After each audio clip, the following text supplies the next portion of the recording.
Mega vastu के इस webinar में आप सब लोगों का बहुत बहुत स्वागत है। आज अब हम लोग समझेंगे कि वास्तु क्या है। ठीक है। वास्तु ऐसे साइंस क्या है।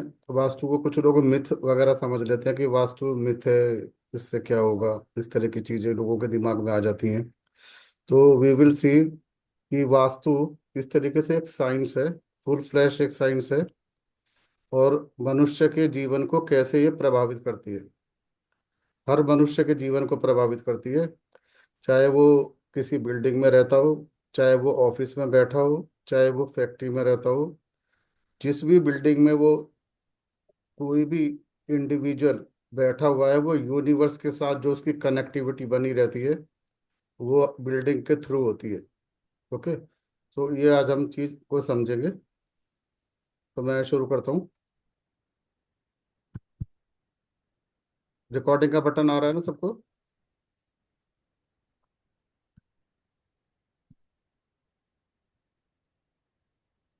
रिकॉर्डिंग का बटन सब लोग देख पा रहे हैं ना? क्या सब लोग म्यूट है? Yeah, we can see that. Okay okay okay, great.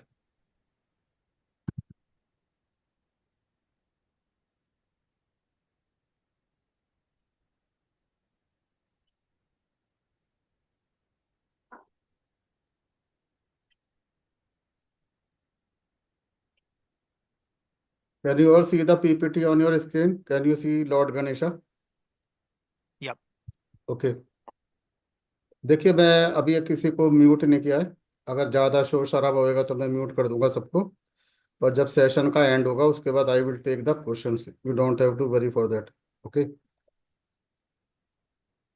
तो ये वेबिनार है हमारा मेगा वास्तु के बारे में। Why this mega vastu is different from other vastu. तो let us start with the blessings of Lord Ganesha.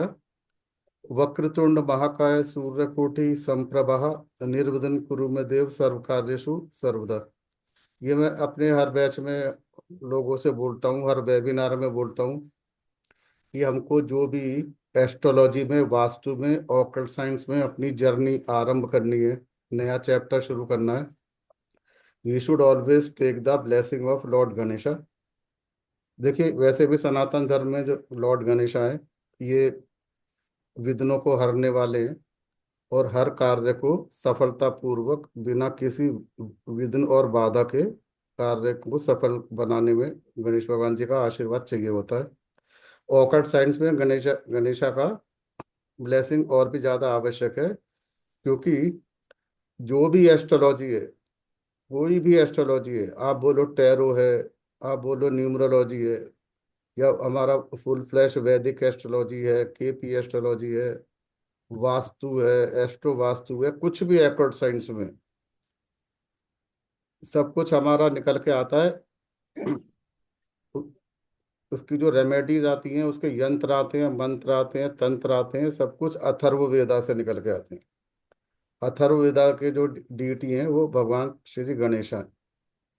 Occult science as a whole, कोई बोलेगा कि अब मैं पूछूं कौन सा प्लैनेट इसको गवर्न करता है, तो some people will say Jupiter, some people will say Saturn, some people say Mercury. तो एस्ट्रोलॉजी में हमको पारंगत होने के लिए, एक्सपर्ट होने के लिए हर प्लैनेट की जरूरत पड़ती है, स्पेशली जुपिटर की, मरकरी की, सैटर्न की, इसमें कोई डाउट नहीं है।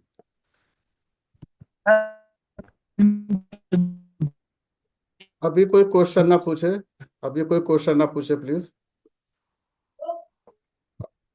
आवाज सबको आ रही है? बस मुझे इतना बता दीजिए, जी सर। फिर मैं म्यूट कर रहा हूँ सबको। I will not take question in between, because इससे जो है सब लोग क्वेश्चन पूछेंगे तो हम आगे नहीं चल पाएंगे। बाद में मैं इस सेशन को खोल दूंगा और सबके क्वेश्चन लूंगा। ऑकल्ट साइंस का जो प्लैनेट गवर्न करने वाला है वो केतु है, और केतु के जो डीटी हैं, आराध्य है, वो भगवान श्री गणेश हैं। ओके, तो भगवान श्री गणेश का हमको आशीर्वाद चाहिए। मैं डायरेक्टर हूँ, ओनर हूँ future tech institute of astrological sciences का। Vastu shastra, astro vastu, AP astrology, financial astrology, इन सब की मैं क्लासेस लेता हूँ। मेरे द्वारा एक internationally acclaimed vastu tech software बनाया गया है, जो कि आजकल लोगों ने काफ़ी कॉपी भी करा हुआ है। It is a copyright product. Okay. तो वास्तु टेक सॉफ्टवेयर है जिसके द्वारा हम किसी भी वास्तु का एंड टू एंड वास्तु कर सकते हैं। देखिए, अभी तक ऐसा क्या होता था कि आप लोग वास्तु सीखोगे, कल को आप लोग वास्तु करने जाओगे, क्लाइंट्स आएंगे, उनके डिजाइन्स आएंगे, तो लोगों को, या जो पुराने वास्तु करने वाले हैं, उन लोगों को वास्तु करने के लिए ऑटो कैड इंजीनियर्स के पास जाना पड़ता था। वो डिजाइन में उनकी ग्रिडिंग करते थे, 8 8 ग्रिड में, 16 ग्रिड में, 32 ग्रिड में। फिर वो फाइंड करते थे कि उनका गेट किधर है, किस जोन में क्या एक्टिविटी हो रही है ना, ये सब।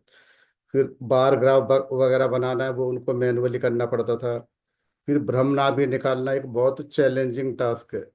ओके, बहुत ही चैलेंजिंग है। अगर प्लॉट बिल्कुल आपका स्क्वायर है, रेक्टेंगल है, तो आप भ्रमनाभि निकाल सकते हो। पर आप पाओगे कि अधिकतर जो अपार्टमेंट्स होते हैं, मान लो 4 BHK है, 3 BHK है, 2 BHK है, यू विल फाइंड कि वो कहीं से कटा हुआ है, कहीं से एक्सटेंडेड है, कहीं से शाफ्ट आ रही है। ओके। तो वो कभी भी आपको फ्लैट स्क्वायर नहीं मिलेगा, वो हमेशा इरेगुलर शेप का होगा। इवन प्लॉट की भी शेप है जो बहुत इरेगुलर्स होते हैं। ओके। तो भ्रमनाभि निकालने की बहुत से तरीके हैं।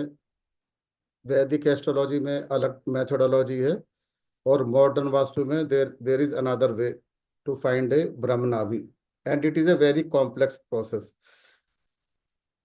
बार चार्ट बनाना है, एक्टिविटी प्लेस करना है, ऑब्जेक्ट प्लेस करना है, ये सब कुछ हम वास्तु टेक सॉफ्टवेयर के माध्यम से कर सकते हैं। ऑटो कैड इंजीनियर के पास जाने पे क्या होता है, आप लोगों ने क्लाइंट को एक नक्शा दिया, आप लोग इंजीनियर के पास गए, कल को क्लाइंट ने कह दिया नहीं नहीं, मैं अब ना मैं किचन अब इधर करा रहा हूँ, अब मैं जो है अपना वाटर वाटर स्टोरेज इधर लगा रहा हूँ, then you will have to go again back to the AutoCAD, then he will charge you again. Okay. Time भी खराब होता है, एफर्ट भी लगते हैं, और पैसा भी लगता है। और कोई भी सॉफ्टवेयर ऐसा नहीं है जो वास्तु का एंड टू एंड सॉल्यूशन दे। वास्तु टेक में आपको पूरा सॉल्यूशन मिलेगा। तो इसके बारे में मैं और डिटेल में आगे भी बताऊंगा। तो उससे पहले मैं ये बता दूं, हमारा जो मेगा वास्तु का फुल फ्लैश कोर्स शुरू हो रहा है 20 फरवरी से। ये बहुत कॉम्प्रिहेंसिव कोर्स है वास्तु का। अधिकतर कोर्स आप बाजार में करोगे सब आधे अधूरे होते हैं, क्यों होते हैं ये भी अभी हम समझेंगे। तो इसकी फीस रहेगी 23,010 रुपये, including 18% GST। Okay. Classes week में 2 बार हुआ करेंगी, एक बार मंडे को और एक बार थर्सडे को। ओके। अराउंड 15 to 16 क्लासेस होती हैं। ट्रेनिंग फुल फ्लैश जो हमारे प्रैक्टिकल्स होंगे वो वास्तु टेक सॉफ्टवेयर पे ही होंगे, जिससे कि आप लोग वास्तु करते करते ही प्रोडक्टिव हो जाएं। जब तक वास्तु का कोर्स खत्म होए आप स्ट्रेट अवे प्रोफेशनल बन जाएं, और अपना वास्तु कंसल्टेंसी प्रारंभ कर सकें, अपना मान और सम्मान कमा सकें, और रुपया और पैसा कमा सकें। ये मेरे अलग अलग स्टूडेंट है, टाइम टू टाइम सीखते रहते हैं, किसकी पिक्स मैंने डाली हुई है। अगले महीने जो कोर्स शुरू हो रहे हैं, फाइनेंशियल एस्ट्रोलॉजी शुरू होगा 2 महीने का, ये स्टॉक मार्केट और कमोडिटी का होता है। और 6 दिन की एक वर्कशॉप कराऊंगा मैं, जो कि मैरिज और रिलेशनशिप के बारे में। आजकल रिलेशनशिप एक बहुत कॉम्प्लेक्स सब्जेक्ट हो गया है, because now India is integrated with the world all over. यहाँ के बच्चे, यहाँ के लोग बाहर नौकरी करने जाते हैं, पढ़ने जाते हैं, तो बहुत कॉम्प्लेक्सिटी रिलेशनशिप में आ गई है। It is no longer a very straightforward thing कि बस घर वालों ने लड़का देखा, लड़की देखी, शादी कर दी, now they have to stay together. उनको बन रही है आपस में तो नहीं बन रही है तो।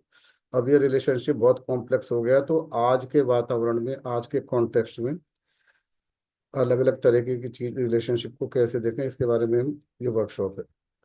चलिए अब हम वास्तु की बात करेंगे। देखिए, वास्तु क्या है। वास्तु को लोग सोचते हैं कि वास्तु एक एस्ट्रोलॉजी की तरह से ही कोई एक साइंस है ऑकल्ट की, पर ऐसा नहीं है। वास्तु, जैसे आजकल आप लोग सुनते होंगे कि लोग आर्किटेक्चर का कोर्स करते हैं। आर्किटेक्चर का कोर्स पूरा 4 साल का कोर्स होता है, जैसे इंजीनियरिंग का कोर्स होता है वैसे बी आर्क का, बैचलर ऑफ आर्किटेक्चर का कोर्स होता है। उसमें बिल्डिंग कैसे बननी है इस तरीके से पूरी स्टडी कराई जाती है। हमारे टाइम पे से मतलब है सनातन में, वैदिक काल में ही आर्किटेक्चर को ही वास्तु कहते थे। वास्तु मतलब ड्वेलिंग यूनिट, ऐसी स्थान जहाँ पर मनुष्य रहता है, उस स्थान पर जो भी उसका घर है, मकान है, महल है। पहले महलों की बात होती थी कि राजा का महल कैसा बनेगा, उसका उसका जो पानी भरने का स्थान है कैसा होगा, मंदिर कहाँ पर होगा, घोड़े कहाँ पर बंधेंगे, प्रजा कहाँ पर रहेगी। तो उस तरीके से पहले पुराने हिसाब से पूरा वास्तु होता था। तो vastu is a science of architecture. It is not a just a occult science, it is full flash architecture. Sanskrit में वास्तु का मतलब हम समझेंगे कि ड्वेलिंग यूनिट, जहाँ पर लोग रहते हैं। ओके। कोई भी मकान है, घर है, अगर आप फैक्ट्री में बैठे हो, बिल्डिंग में बैठे हो, वो भी एक ड्वेलिंग यूनिट है। तो उसका भी जो वास्तु है कैसा होना चाहिए।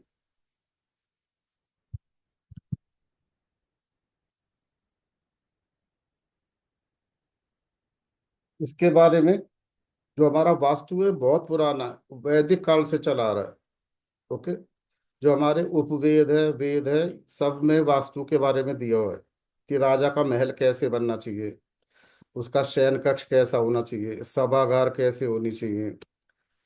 बहुत ही माइन्यूट है, बहुत ही माइन्यूट है, वो भी हम लोग आगे जाके समझेंगे। मंदिर कैसा होना चाहिए, स्टैचू डीटी की हाइट कितनी होनी चाहिए, उसका हेड बॉडी का रेशो कितना होना चाहिए, इवन फिंगर्स का रेशो, एक एक चीज वेल डिफाइंड थी। दीवार कितनी थिक होनी चाहिए, ब्रिक्स कितनी ऊंची होनी चाहिए, शयन कक्ष का जो लंबाई और चौड़ाई का रेशो क्या होना चाहिए, जिसको आजकल गोल्डन रेशो के नाम से लोग जानते हैं, वो गोल्डन रेशो क्या होना चाहिए, सब कुछ एकदम साइंटिफिक था। तो ये अथर्व वेद का ही एक पार्ट था, जिसको स्थापत्य वेद कहते हैं। स्थापत्य वेद पूरा का पूरा हमारा आर्किटेक्चर या कि वास्तु शास्त्र के बारे में था। ओके। तो Sthapatya Veda is, you can say it is a full flash architecture. Okay.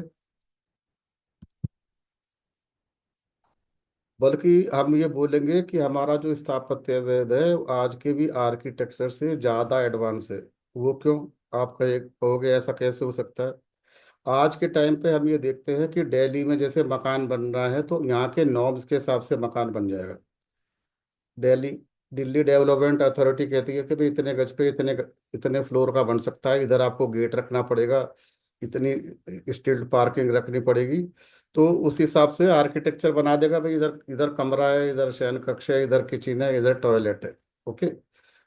पर स्थापत्य वेद के अंदर ये सब तो हो गई, साथ में ये भी ध्यान रखा जाता है कि वहां पर जो 5 तत्व हैं, अग्नि तत्व है, वायु तत्व है, पृथ्वी तत्व है, जल तत्व है, आकाश तत्व है, एनर्जी का फ्लो कैसा हो रहा है, जो सूर्य की किरणों किरणों से जो हमारा अल्ट्रावायलेट रेज आती हैं वो प्रवेश कर रही है या नहीं, शाम की जो हार्मफुल इंफ्रारेड किरणें सूर्य की आती हैं वो घर के अंदर प्रवेश तो नहीं कर रही हैं। इन सारी चीजों का, जो कि प्रकृति के साथ हार्मोनी को बिठाते हुए मकान बनते थे, और साथ में साइंटिफिकली भी बनते थे कि कितना कितनी विथ रखनी है, उसका फाउंडेशन कितनी बड़ी होगी। आपको हैरानी होगी कि पहले की हमारी किताबों में भी 20-20 50-50 मंजिल की इमारतों के बारे में भी बहुत डिटेल में दिया हुआ है।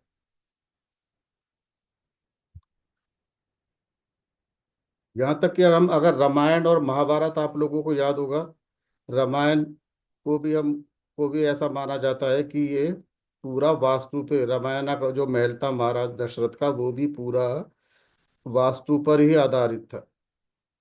मनसार नाम का हमारा ग्रंथ है जो कि पूरा वास्तु का एक, हम कह सकते हो हमारी हमारी एक रेफरेंस बुक है क्लासिकल, पूरा उसके ऊपर आधारित था।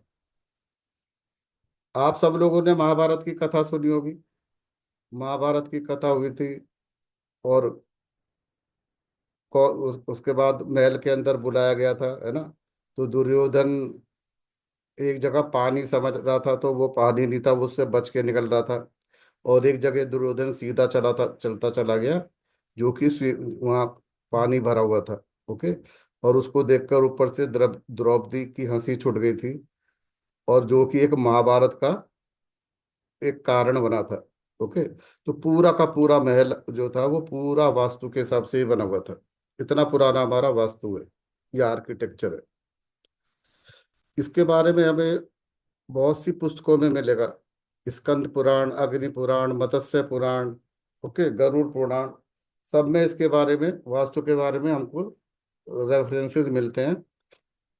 पर अगर हम पिछले 1500 2000 साल की बात करें, 800 से 1500 2000 साल तक की बात करें, तो जो बहुत फेमस जो हमारी आइडियल बुक्स हैं आजकल, मनसार और मायामत तो बहुत पुरानी क्लासिकल हैं, मोस्ट पॉपुलर हैं। सम्रांगण सूत्रधार राजा भोज के जमाने में लिखी गई थी। विश्वकर्मा प्रकाश, व्रत संहिता, इस तरह के ये आधुनिक ग्रंथ हैं। आधुनिक का मतलब है जो पिछले, आप कह सकते हो 1000 1200 1500 साल पुराने हैं। पर स्टिल इसके अंदर जो नॉलेज भरी हुई है, जो सारी नॉलेज जो निकल के आती है, वो यहीं से आती है। वास्तु पुरुष क्या है? कैसे हम कहते हैं कि किसी भी बिल्डिंग में कोई व्यक्ति अगर रहता है, कैसे वो यूनिवर्स से कनेक्ट हो जाता है। कैसे कुछ लोग घर बनाते हैं, नए घर में जाते हैं, रातों रात दिन दुगनी और रात चौगनी वो लोग सफलता को प्राप्त करना शुरू कर देते हैं। क्यों एक ही घर में जाते हैं, तो एक कमरे में बड़ी अच्छी नींद आती है, एक कमरे में रात भर नींद नहीं आती। क्यों किसी ने अपना एक शयन कक्ष एक जगह से दूसरे कक्ष में कर दिया, तो वहां उनकी लड़ाई होनी शुरू हो गई हस्बैंड वाइफ की, और सेपरेशन तक की भी नौबत आ गई। ये सारी की सारी चीजें दिखाती हैं कि जो भी बिल्डिंग है वो पूरी की पूरी, उसके अंदर बहुत सारे एलिमेंट हैं जो कि गवर्न होते हैं यूनिवर्स से। और इसको समझने का एक बहुत अच्छा तरीका है माइथोलॉजी। माइथोलॉजी के सहारे से हम बहुत कुछ समझ सकते हैं। क्या स्टोरी है? अगर हम वास्तु की स्टोरी को समझे, तो हम काफी कुछ वास्तु के बारे में समझ सकते हैं। इसकी उत्पत्ति कैसे हुई? देखिए, हमारी माइथोलॉजी में है कि एक बार लॉर्ड शिवा का बैटल हो रहा था, और ये हजारों साल तक चला। अंधक नाम के एक दैत्य के साथ हजारों साल तक वो युद्ध चला। एक बार भगवान शिव युद्ध करते करते विश्राम करने के लिए बैठे, और उनकी कुछ बूंदें जमीन पर गिरी। जमीन पे गिरते ही एक वहां पे एक एक बीइंग ने, एक आप कह सकते हो क्रिएचर, एक अब क्रिएचर वाज बॉर्न। और वो जो क्रिएचर क्रिएट हुआ, उन्होंने जाते ही पहले जो है राक्षसों का संहार करना शुरू कर दिया। जो दैत्य थे उसके अंदर हंगामा मच गया कि ये किस तरह का क्रिएचर पैदा हो गया है। उसके बाद वो क्रिएचर देवताओं को खाना शुरू कर दिया उसने। फिर देवता परेशान हो गए, ये किस तरह का क्रिएचर, पहले दानव को खा रहा है, अब ये देवताओं को भी खा रहा है। तो दानव और देवता दोनों उससे परेशान हो गए। और वो जो क्रिएचर था, उसको जो मिलता था वो उसको उठाता था और खाना शुरू कर देता। ही वॉज सो हंग्री, उसे जो मिलता था वो, दैत्य हो या देवता हो, चाहे कोई पेड़ हो पौधा हो, सबको उठा उठा के खाना शुरू कर दिया था। दोनों परेशान हो गए। देवता और असुर दोनों मिलके भगवान ब्रह्मा जी के पास पहुंचे कि ये किस तरह का क्रिएचर ये पैदा हो गया है। तो उन्होंने क्या करा, 45 देवता, उसमें से कुछ दानव थे, मतलब असुर थे, और कुछ देवता थे। वो उस दैत्य को पकड़ के, उस क्रिएचर को पकड़ के वहां पर ले गए ब्रह्मा जी के पास। ब्रह्मा जी ने कहा, भाई ये क्या कर रहे हो, इस तरह से क्यों तुमने त्राई त्राई मचाई हुई है? तो वो कहता है कि मेरा इसमें क्या दोष है प्रभु, आपने मुझे पैदा ही ऐसा किया है, मुझे भूख लगती है, मुझसे रहा नहीं जाता, मैं खा जाता हूँ। तो भगवान ब्रह्मा जी ने उसे वरदान दिया कि आज से आप जो भी नया कंस्ट्रक्शन, कुछ भी नई ड्वेलिंग यूनिट होगी, आपका वास उसमें रहेगा, और बदले में वहाँ के लोग आपकी पूजा पाठ करेंगे और आपका ध्यान रखेंगे। ये उनको आशीर्वाद प्राप्त हुआ। तो अगर आप देखोगे, वो जो क्रिएचर को पकड़ के ले गए थे, वो हेड डाउन पोजीशन में ले गए थे, उसका मुंह नीचे था, और देवताओं ने और असुरों ने, किसी ने उसको सर से दबाया हुआ था, किसी ने हाथ पकड़े हुए थे, किसी ने पैर पकड़े हुए थे, किसी ने एड़ी पकड़ी हुई थी, कमर पकड़ी हुई थी, चारों तरफ से उसको पकड़ा हुआ था।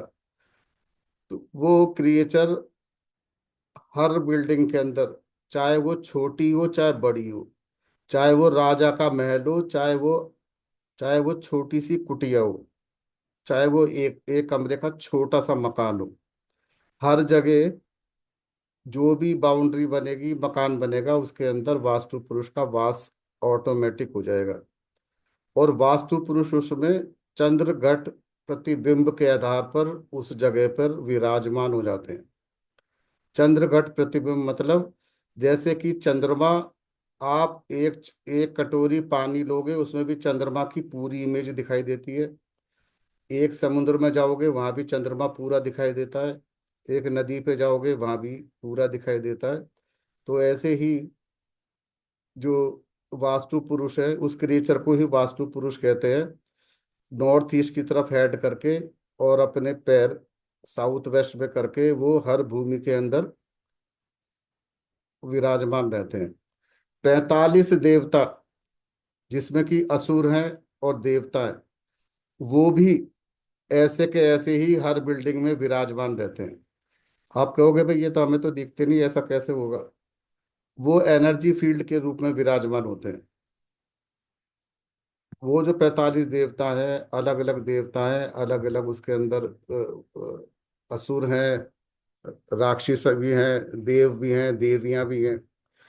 उनके एट्रीब्यूट के अनुसार, उनके गुण धर्म के अनुसार जो एनर्जी फील्ड जहां पर स्थापित होगी, जैसे आप ये देख पा रहे हो, कोई मुझे बोले, जैसे कि आपको दिख रहा है पर्जन्य, और आपको दिख रहा है दीति और शिखी। कैन एवरीबडी सी? जयंत, महेंद्र, यहाँ पर लिखा हुआ है, सबको दिख रहा है? कोई कंफर्म करेगा?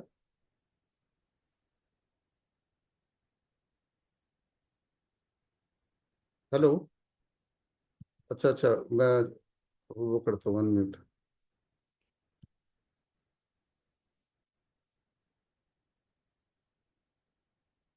मैंने सबको अनम्यूट किया है, आप कोई बोल सकते हैं? देखिए, ये जो 45 देवता और असुर थे, ये इनके नाम लिखे हुए हैं। और बीच में जो आप ये देख रहे हो, ये वास्तु पुरुष हैं, जो कि हेड डाउन पोजीशन में इस तरीके से हर हर लैंड के अंदर समा जाते हैं। तो आप ये देख रहे हो, ये लिखा हुआ है मृग, Aditi, Diti, Shikhi, Parjanya, Jayant, Mahendra. Can you see? Can everybody सी?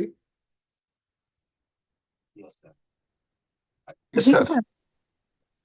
ठीक है। तो ये सब हमारे इन देवता और असुरों के नाम है।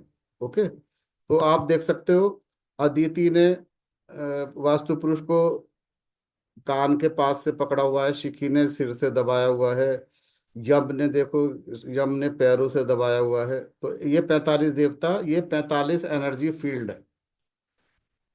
जहां जहां पर जो एनर्जी फील्ड है, जिस राक्षस या देवता के साथ वो एसोसिएटेड है, उस पार्ट की एनर्जी उसी के स्वभाव के अनुसार वहां पर बिहेव करता है। अभी आपसे मैंने बताया था कि एक ही बिल्डिंग में आपको लगता है कि घर में जाके बहुत ज्यादा झगड़ा हो रहा है, एक जगह बहुत अच्छी नींद आती है। उसका कारण यही है कि जिस जगह पर आप बैठे हो, उस जगह कौन से देवता या असुर का वास है।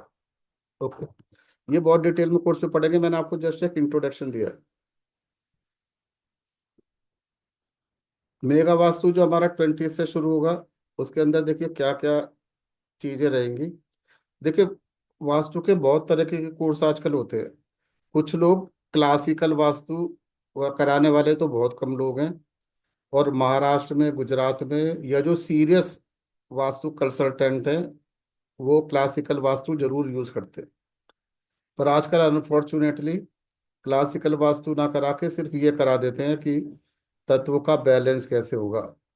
आपने सुना होगा कि पहले यहाँ लाल पट्टी लगा दो या पीली पट्टी लगा दो, किचन इधर है इसको ब्लॉक कर दो, इसके तो इतना ही लोग वास्तु करते हैं।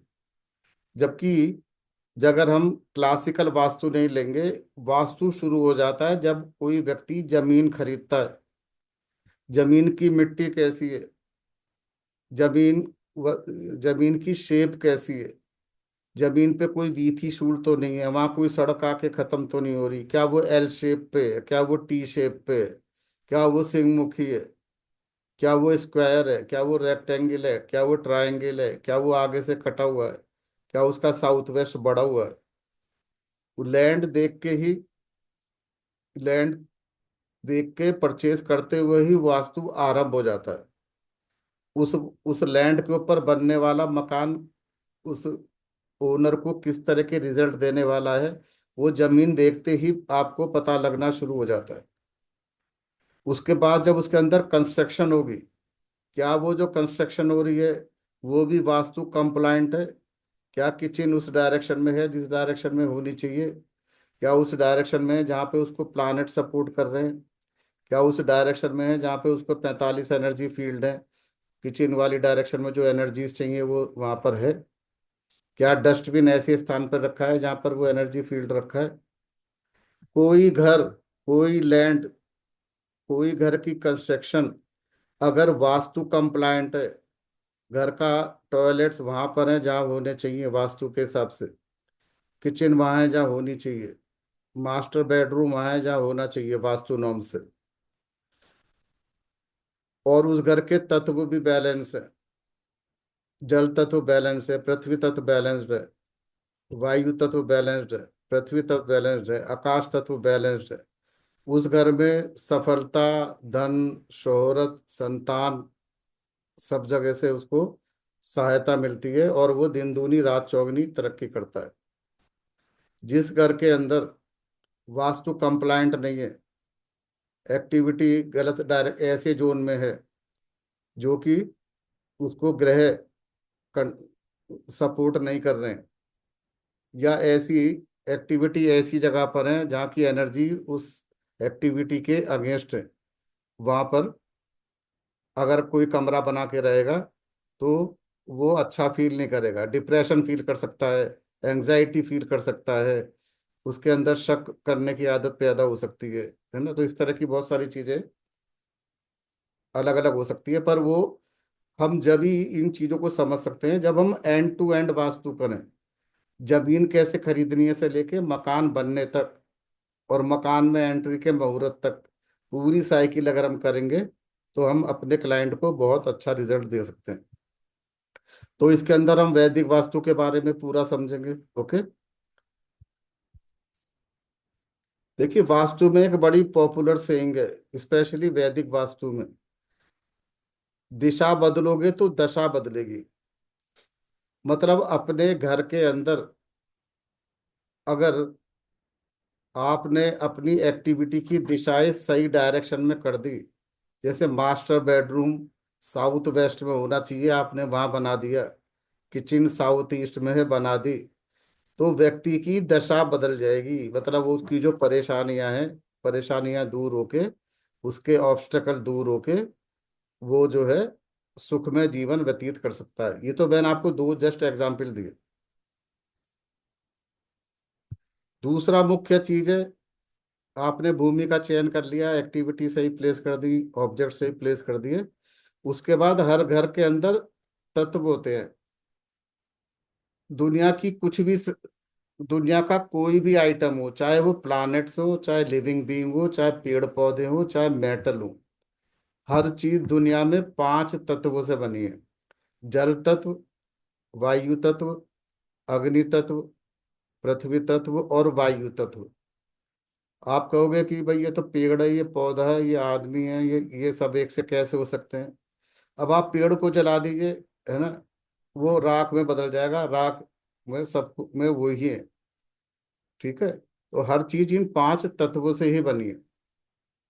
उसका फॉर्मेशन अलग है, कलर अलग हो सकते हैं, साइज अलग हो सकते हैं, उसका उसके जो एटम्स और मॉलिक्यूल है उनका अरेंजमेंट अलग है, पर जो उनका कॉन्स्टिट्यूंट है ये 5 एलिमेंट ही हमेशा होंगे।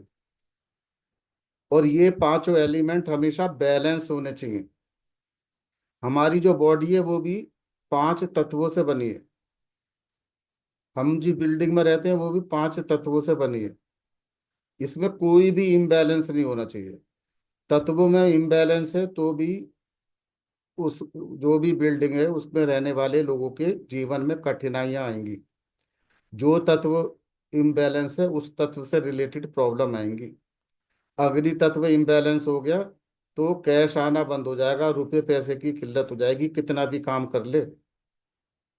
देखिए, अभी मुझको एक जगह जाना पड़ा, मेरे जानने वाले थे, वो ले गए, बोले ये मेरे जानकार हैं, इनका वास्तु करना है।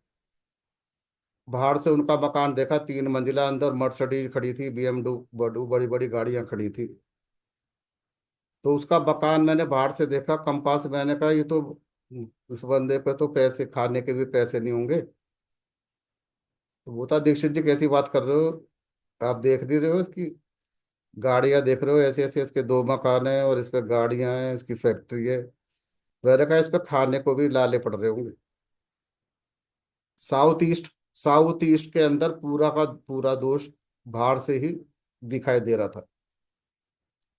साउथ ईस्ट में बहुत बड़ी त्रुटि बाहर से ही दिखाई दे रही थी, बहुत बड़ा कट वहां पे था बगल में। ठीक है। तो पता लगा वो बहुत ही दिल्ली से प्रॉपर्टी बेच के आए थे, यहाँ पर ली, नोएडा में।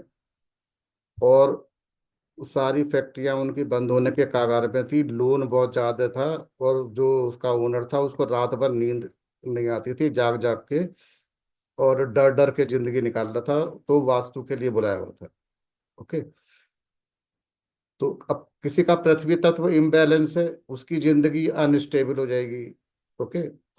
मैरिटल लाइफ उसकी डिस्टर्ब हो जाएगी, बच्चे संतान उसकी आज्ञा मानना बंद कर देगी। तो इस तरह से हम 5 तत्व, ये मैं आपको जरा जरा सा एक बताया कि किस तरीके से तत्वों का इम्बैलेंस लोगों की जिंदगी को अलग अलग तरीके से प्रभावित करता है।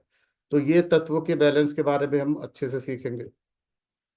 उसके बाद कुछ लोग जो वास्तु करते हैं पिरामिडोलॉजी से करते हैं, पिरामिड रख के, क्योंकि ये नकारात्मक ऊर्जा को सकारात्मक ऊर्जा में बदल देता है, लो एनर्जी जोन को हाई एनर्जी जोन में कन्वर्ट कर देता है। ओके। तो हम जो मेगा वास्तु में पढ़ने वाले हैं, हम इन सब 3 को पढ़ेंगे। देखिए होता क्या है, कुछ लोग क्लासिकल वास्तु पढ़ के आते हैं, उनको तत्व बैलेंस के बारे में ज्ञान नहीं होता। कुछ लोग तत्व बैलेंस कर देते हैं पर उनको ये नहीं ज्ञान होता कि भाई जो लैंड है उसके अंदर भी तो आप देखोगे कि लैंड के अंदर तो वास्तु दोष नहीं है, उसकी सॉइल के अंदर तो कोई दोष नहीं है, उसके अंदर कोई किसी तरह के शूल तो नहीं लग रहे हैं, ये सब भी चेक करना होता है। और जो खाली क्लासिकल करके आते हैं उनको तत्वों के बैलेंस के ज्ञान की कमी रह जाती है। या फिर जैसे कि बार चार्ट बनाने हैं, किस तरीके से बैलेंस करना है, इस चीज़ों की कमी रह जाती है। तो इस कोर्स के अंदर है, ये बहुत कॉम्प्रिहेंसिव है। इसमें हम वी विल कवर ट्रेडिशनल वैस्तिक vastu, modern vastu and pyramidology. क्यों हम इन सारी चीजों को लेना चाहिए वास्तु में, क्योंकि वास्तु के, मैं बोलूंगा, 4 मुख्य पिलर हैं। बिल्डिंग की डायरेक्शन, बिल्डिंग का मुंह किधर है, उसकी डायरेक्शन क्या है, मुख्य द्वार किधर है, उसमें बिल्डिंग में या उसके प्लॉट में या बनी बनी बिल्डिंग में कितने कट्स हैं, कहाँ से एक्सटेंड है, कितने कट्स हैं, किस डायरेक्शन में कट है, किस डायरेक्शन से एक्सटेंड हो रही है, ये बहुत बड़ा फैक्टर गवर्न करती है। जैसे मैंने आपको बताया, उस बिल्डिंग के बाहर से देख के पता लग रहा था कि ये नेटिव के पास इस टाइम कैश की और पैसे की बहुत ज्यादा प्रॉब्लम होगी। फिर दूसरा जो मेन पिलर है वो पंच तत्व है। 5 तत्व जो मैंने बताया ये बैलेंस होने चाहिए। उसके बाद बहुत महत्वपूर्ण है, उस घर का मुख्य द्वार कहाँ पर है। देखिए, एक घर के अंदर आप देखोगे 2 या 3 एंट्रीज भी हो सकती हैं, but the most important thing is कि घर का मुख्य द्वार कहाँ पर है। ये बहुत ज्यादा इंपॉर्टेंट है। सिर्फ ये ही वास्तु दोष, मुख्य द्वार की गलत एंट्री ही पूरे के पूरे का पूरा जो उसकी लाइफ है उसको बहुत ज्यादा उसमें शुभता पैदा कर सकती है, या उसकी जो लाइफ है पूरी डीरेल कर सकती है। देखिए मैं आपको एग्जांपल देता हूँ। जिस घर के अंदर नॉर्थ में हम लोग समझेंगे, जैसे N3 N4 N5, इसमें कोई एंट्री है बहुत शुभ होगी। ऐसे घरों के अंदर 7 7 जन्म तक आप ये मानोगे कि मतलब उनके पास पुश्तैनी संतान के लिए, रुपए पैसे के लिए अच्छा रहता है। किसी फ्लैट, कोई मकान है, उसकी एंट्री, मैं कहता हूँ एक दीति नाम का एक एनर्जी फील्ड है। ठीक है, ये नॉर्थ ईस्ट जो होता है, एनएनई के पास पड़ता है ये। नॉर्थ ईस्ट वाला जो कौन है उसके पास दीति, दीति नाम की एक एनर्जी फील्ड है। दीति और अदिति दो बहन थी। दीति नाम पे अगर कोई गेट होगा, उस घर में पैदा होने वाली जो जितनी भी फीमेल्स होंगी वो बहुत ज्यादा रिबेलियस होगी। और आप जो समझो, जो हमारे मतलब आप उनको ये भी कह सकते हो कि बहुत रूढ़ी या ट्रेडिशन को मानने वाली नहीं होंगी, कन्वेंशन को मानने वाली नहीं होंगी। तो आज के टाइम में ऐसे लोगों के लिए तरह तरह के नाम रख दिए जाते हैं। ठीक है। तो पर वो ही उसी दूसरे घर के अंदर दरवाजा अगर पर्जन्य में होगा, तो उस घर की जो जितनी भी फीमेल्स होंगी, जो भी बॉर्न होंगी या जो रह रही होंगी, वो उस घर का मान सम्मान बहुत ज्यादा बढ़ाती हैं। स्पेशली उन घर की लड़कियों और बेटियों के वजह से उस घर का मान सम्मान पूरे संसार में बढ़ता है। वो बहुत नाम रोशन करती हैं। या आप कह सकते हो बहुत किसी भी फील्ड के अंदर जाके वो अपना मान सम्मान कमाती हैं। पर अगर दीति में होगा तो इसका उल्टा हो जाता है। विथत नाम की जगह पे अगर गेट होगा, वो व्यक्ति भी बहुत पैसे कमाएगा, बहुत पैसे कमाएगा, पर कमाएगा गलत तरीके से। उसके लिए सिर्फ पैसा ही भगवान है। पैसा के लिए वो, उसके लिए ना तो कोई रिलेशन है, उसके लिए घर का भी कोई रिलेशन नहीं है, ना उसके लिए एक माँ है, ना उसके लिए फादर है, ना उसके लिए बहन है, ना उसके लिए वाइफ है, ना उसके लिए हस्बैंड है। उसके लिए पैसा सबसे ऊपर है। जिस घर में विथत की तरफ दरवाजा हो जाएगा, उस घर के लड़के या लड़कियां अपने मदर फादर से ही प्रॉपर्टी के लिए झगड़ा कर देंगे। लड़की अपने पिताजी पे, अपने पति, मतलब किसी भी हद तक जाकर पैसे के लिए वो कुछ भी कर सकते।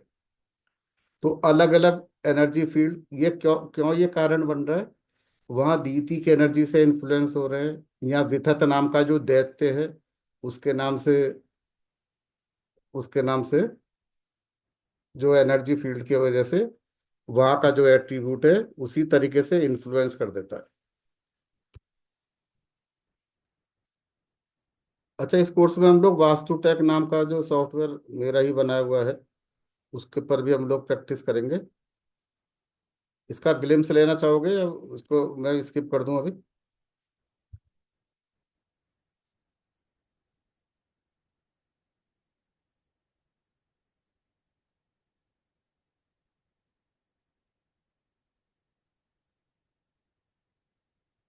अच्छा, आप लोग बोल पा रहे हैं क्या? ये देखो, वास्तु टेक सॉल्यूशन है, this is our product. Okay, तो इस पे वी विल बी वर्किंग।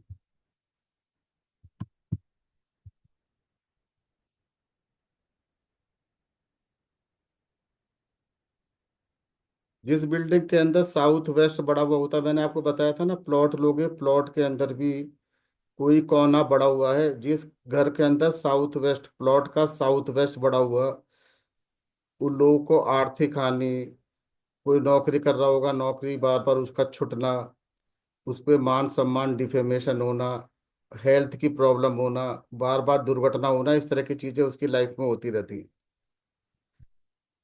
और साउथ ईस्ट अगर कटा हुआ है, जैसे मैंने आपको बताया था ना, एक मैंने आपको बताया था कि मैंने बिल्डिंग देखी थी, बाहर से ही पता लग रहा था। साउथ ईस्ट, कैश, पैसा, इसके बारे में साउथ ईस्ट से बहुत कुछ, क्योंकि शुक्र के द्वारा कंट्रोल है। मैरिटल टेंशन इसके द्वारा होती है, ओके, क्योंकि शुक्र के द्वारा कंट्रोल है। कैश फ्लो की प्रॉब्लम, कैश क्रंच होना, ये सब यहाँ के हैं। सुसाइडल टेंडेंसी पैदा होना, तो साउथ ईस्ट का में वास्तु दोष नहीं होना चाहिए। ओके। तत्वों का बैलेंस सब लोग पढ़ेंगे। जल, जैसे देखिए जल तत्व है, जल तत्व से वायु तत्व, वायु से अग्नि, अग्नि पृथ्वी, है ना। ये पांचों तत्व की एक साइकिल है। इसको हम कहते हैं साइकिल ऑफ क्रिएशन। जल विल क्रिएट वायु, वायु विल क्रिएट अग्नि, अग्नि will create Prithvi, Prithvi will create Akash, and Akash will help creating जल तत्व। ये थ्योरी ऑफ क्रिएशन को हम बहुत डिटेल में समझेंगे। देखिए डेमो में तो डिटेल में जाना इसी तरीके से साइकिल ऑफ डिस्ट्रक्शन है। जैसे एक तत्व दूसरे तत्व को बढ़ाता है या क्रिएट करता है, जिसको हम कहते हैं विष्णु।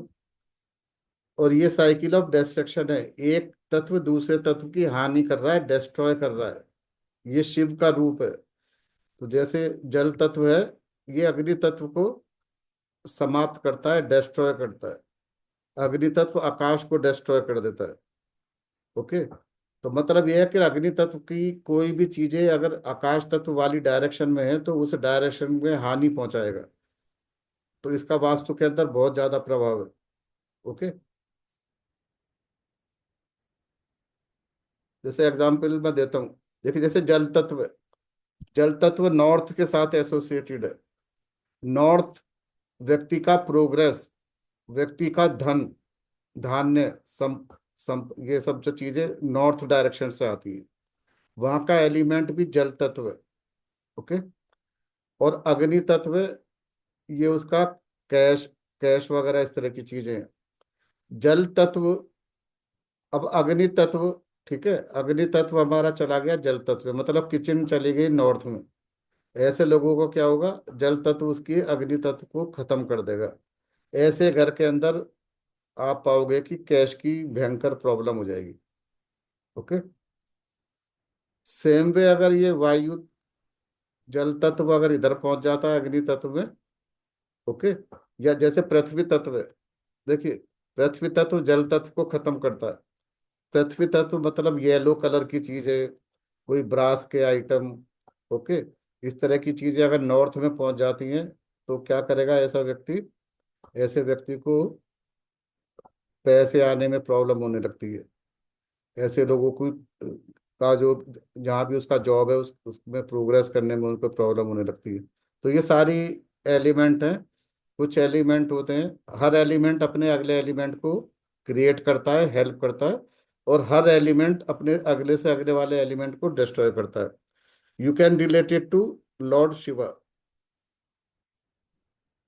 और उसके बाद ये कंट्रोल है, कैसे हम कंट्रोल करेंगे किसी भी बिल्डिंग के अंदर जल तत्व, वायु तत्व, अग्नि तत्व को, ये सब हम बहुत डिटेल में सीखेंगे।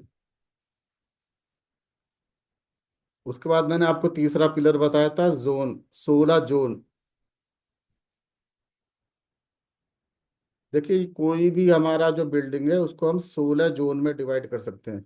देखिए बिल्डिंग, एक तो एस्ट्रोलॉजी होती है, व्यक्ति का जो जीवन है दो जगह से, दो तरह से कंट्रोल होता है। एक तो जब वो पैदा होता है उस टाइम उसकी जो पूरी लाइफ है, अपनी दशा अंतरदशा और उसका क्या प्रारब्ध है उसके द्वारा गवर्न होगा। पर साथ ही वो जिस बिल्डिंग में रहता है, वो बिल्डिंग भी 8 भागों में डिवाइड करेंगे तो 8 प्लानेट के द्वारा गवर्न होती है। जैसे कि नॉर्थ है वो बुध के द्वारा गवर्न होगा, नॉर्थ ईस्ट घर का बृहस्पति गवर्न करेंगे। पूरब सूर्य गवर्न करेंगे। साउथ ईस्ट शुक्र गवर्न करेंगे। साउथ को मंगल गवर्न करेंगे। ओके। साउथ वेस्ट को राहु गवर्न करेंगे। वेस्ट को शनि गवर्न करेंगे। नॉर्थ वेस्ट को चंद्रमा गवर्न करेंगे। जिस घर का जो कोना कटा हुआ है, जो वास्तु दोष है, उस प्लानेट से संबंधित प्रॉब्लम आ जाती है। जैसे कोई बिजनेसमैन है और उसका वेस्ट अगर कटा हुआ है, तो कितना भी बड़ा बिजनेस बन जाए उसे लाभ नहीं होगा। हो सकता है उसका 200 करोड़ का टर्नओवर है, 500 करोड़ का टर्नओवर है, पर जब बैलेंस शीट बनेगी तो लाभ की जगह माइनस में फिगर चली जाएगी, क्योंकि लाभ आएगा वेस्ट से। ओके। तो हर डायरेक्शन प्लानेट के द्वारा भी गवर्न होता है।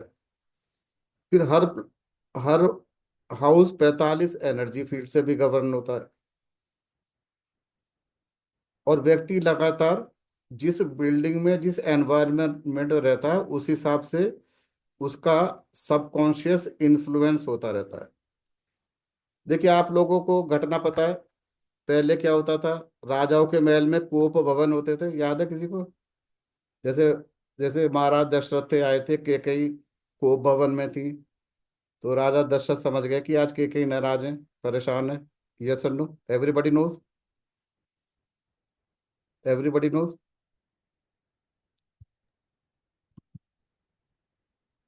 Yes, sir. I think I know. तो पहले एक कोप भवन बनते थे। कहाँ बनते थे वो? कहाँ बनते थे? वेस्ट ऑफ साउथ वेस्ट में। वहाँ का जो एनर्जी फील्ड है वो डिप्रेशन वाला फील्ड है। वहाँ का जो एनर्जी फील्ड है, आप अगर वहाँ पर कंटिन्यूसली, आप किसी का बेडरूम होगा, किसी का शयन कक्ष होगा, यहाँ वो वहाँ पर ज़्यादा देर तक बैठेगा, वो डिप्रेस फील करने लगेगा। वो ऑफिस से आएगा, अपने कमरे में जाएगा और उदास रहना शुरू कर देगा। वहाँ का जो एनर्जी फील्ड है, वहाँ पर रुद्र है। रुद्र का काम है, Rudra will make the water flow. व्यक्ति की आंखों से पानी निकाल देगा। रुद्र की क्या स्टोरी है? भगवान शिव जब गंगा को धरती पर लाए थे तो रुद्र कहलाए,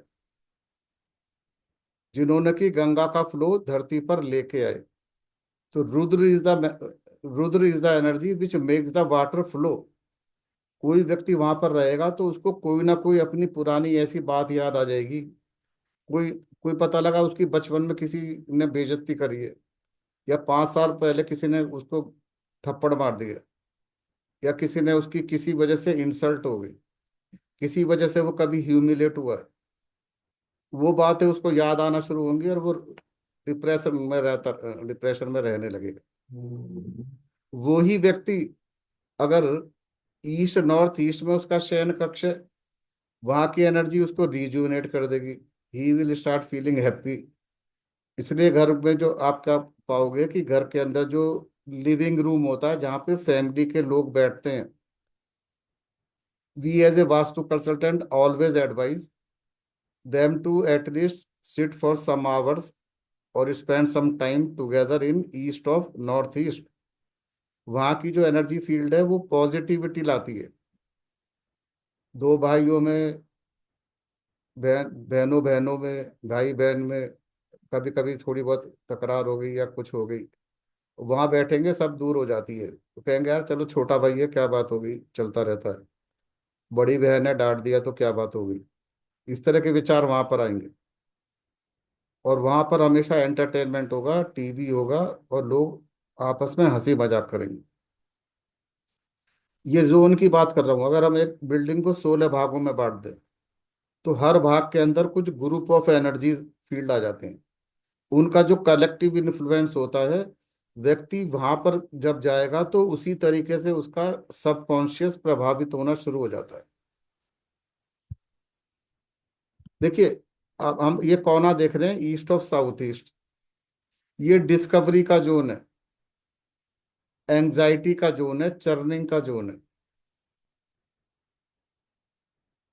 हमारी पुराने क्लासिक्स के अंदर यहाँ पर कहते थे कि 16 कमरों का महल है, तो यहाँ पर दूध, मिल्क, पहले ना घर में दूध से मक्खन निकालते थे, मिल्क को ब्लो ब्लो करते थे, है ना? और यहाँ पे दूध से मक्खन निकालने की जगह यहाँ पे रखी जाती थी। वाई? यहाँ का जो एनर्जी फील्ड है वो चर्निंग करता है। एक साइंस का लॉ है, और हमारे तो क्लासिकल में हजारों साल से चला रहा है, उसी को आजकल लोगों ने क्वांटम फिजिक्स के नाम पे कॉपी करा हुआ है। कोई भी एनर्जी दुनिया के अंदर ना तो डिस्ट्रॉय हो सकती है, ना हम कोई एनर्जी क्रिएट कर सकते हैं। We can only transform the energy from one one form to another. हम कोई एनर्जी दुनिया में पैदा नहीं कर सकते, ना नष्ट कर सकते। तो यहाँ पे जो चर्निंग की एनर्जी है, ईस्ट साउथ ईस्ट में ये तो चर्न करेगी, घुमाएगी, इसका काम घुमाना है। आप और हम इसको खत्म नहीं कर सकते। अब हम क्या करें यहाँ पर?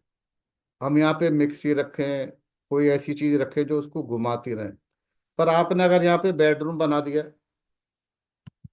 अगर आपने बेडरूम बना दिया यहाँ, और अगर आप यहाँ लंबे टाइम पर रह रहे हो, तो same energy what it will do, it will it will start churning your mind, your thoughts. आप एक ही चीज को 10 बार सोचते रहोगे, दिमाग से निकलेगी ही नहीं। ये एनालिसिस का भी जोन है, पर एनालिसिस एक लिमिट तक सही होती है। जब आप एनालिसिस में बाल की खाल निकालने लगते हो, फिर उस शक में परिवर्तित होने लगती है, तो वो बीमारी का रूप ले लेती है। यहाँ पर अगर गलती से भी बेडरूम बन गया, तो पति पत्नी की बनने वाली नहीं है। दोनों एक दूसरे पे शक भी करेंगे। वो एक नॉर्मल बात भी हस्बैंड बोलेगा तो वो उसको 50 तरीके से वाइफ लेगी। वाइफ कोई नॉर्मल बात भी करेगा, हस्बैंड उसकी खाल बाल सोच सोच के, बाल की खाल निकाल निकाल के, दोनों लड़ते मरते रहेंगे। अच्छा खासा जीवन चल रहा होगा, खराब हो जाएगा। कितने लोगों का मैंने यहाँ से जो है कमरा शिफ्ट कराया, कहते हैं जी हमारा तो बहुत अच्छा चल रहा था, पता नहीं परेशान हो गए। मैंने कहा इस कमरे में कब से आए हो? पता लगने लगता है। आप घर में घुसोगे, पता लगने, आपको अपना आप पता लगने लगेगा कि इस घर के अंदर प्रॉब्लम्स क्या है। घर की एक्टिविटी देख के, घर के अंदर क्या चीज कहाँ पर हो रही है, कौन से ऑब्जेक्ट कहाँ रखे हैं, उसको देख के किसी को बताने की जरूरत नहीं है मेरे साथ ये हो रहा है। आपको घुसते ही पता लगना शुरू हो जाएगा। ठीक है। अब यहाँ पे कमरा बना लिया, डिप्रेशन रहता रहता रहेगा। यहाँ पर बना दिया, द कपल विल स्टार्ट, मतलब they will have a very, you can से, happy relationship. West south west, मैं एक थोड़ा थोड़ा एग्जांपल दे रहा हूँ। अब यहाँ की एनर्जीज क्या करती हैं, वेस्ट साउथ वेस्ट, ये अध्ययन, सीखने के लिए, कोई भी चीज लर्न करने के लिए, मेमोराइज करने के लिए, this is the west zone. आपका एग्जाम है 2 दिन बाद, यहाँ बैठ के पढ़िए, जो चीज आपको 4 दिन में याद होती है, आप आधे दिन में याद कर लोगे। ये मैं आपका लिख के दे सकता हूँ। और इन सब की पीछे स्टोरीज हैं, फैक्ट्स हैं। यहाँ पर जो एनर्जी फील्ड है, सुग्रीव नाम की एनर्जी फील्ड है। Sugriva was known for his memory. ये वो वाले सुग्रीव नहीं, रावण वाले सुग्रीव नहीं, दूसरे Sugriva. He was known for his memory. ऐसा माना जाता है कि उनके सामने एक बार बात कह दी तो कह दी, फिर वो भूलने वाले नहीं थे। उसकी भी एक स्टोरी है, पर ठीक है, तो अभी मैं नहीं सुना रहा हूँ क्योंकि समय का थोड़ा अभाव रह रहा है। पर एवरी जोन में there is a group of, you can से, देवताज एंड असुर।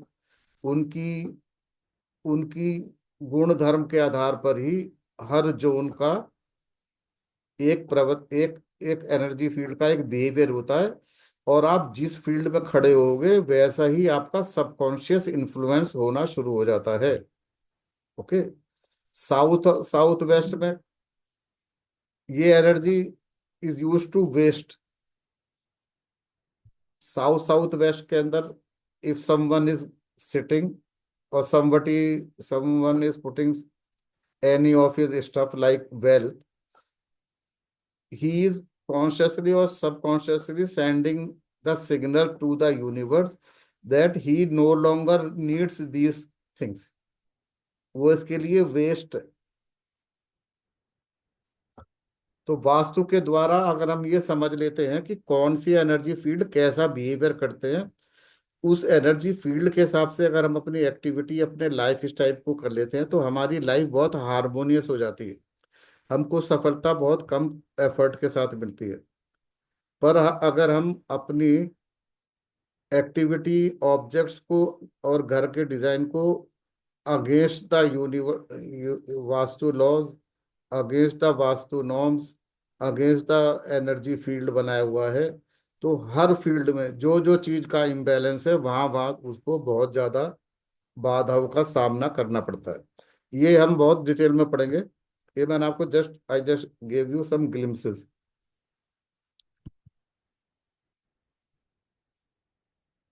ठीक है। फिर जब आपने क्या करा, आपने देखा भाई ये मकान है, ये तो यहाँ से कटा हुआ है, नॉर्थ वेस्ट कटा हुआ है, ये तो इसका साउथ वेस्ट बढ़ा हुआ है, किचन इसकी यहाँ बन गई है, गलत बन गई है। अब ये चीज तो ठीक ठीक नहीं हो सकती ना, ये तो वास्तु दोष है। तो इनके वास्तु दोष को कैसे रेक्टिफाई करें? अब किचन को डिमोलिश भी नहीं कर सकते, तो विदाउट डिमोलिशन हम वास्तु दोषों को कैसे दूर करें? घर का तत्व अगर कोई इम्बैलेंस है, पृथ्वी तत्व ज्यादा बढ़ा हुआ है, पहले तो उस घर के अंदर जो तत्वों की मात्रा को कैसे हम क्वांटिफाई करें, बार चार्ट के द्वारा वो हम समझेंगे। कितना उसमें होना चाहिए और कितना है ये भी कैसे हम कैलकुलेट करते हैं, दिस वी विल अंडरस्टैंड। अगर ज्यादा है तो उस तत्व को कम कैसे करेंगे?